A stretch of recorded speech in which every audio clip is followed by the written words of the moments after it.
మీ inspiration ఎవరు sir పాలిటిక్స్లోకి రావడానికి?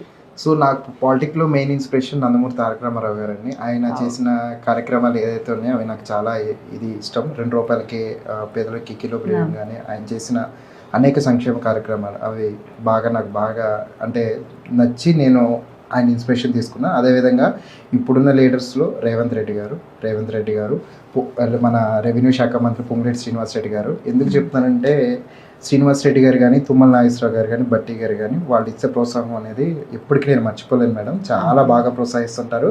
నిన్న కూడా నేను కలిసే వచ్చాను శ్రీనాథ్ని. ఎప్పుడైనా అన్న ఈ యాక్టివిటీ చేస్తాం ఇదంటే చేసుకోండి అని చెప్పేసి ఆయన ఇచ్చే ఎంకరేజ్మెంట్ మనకి ఎప్పుడు మర్చిపోలేను మేడం. పొలిటికల్గా వీళ్ళు ఇప్పుడు ఉన్న వాళ్ళు కూడా 3 మినిస్టర్ లెవెల్లో ఉన్నారు సీఎం గారితో పాటు.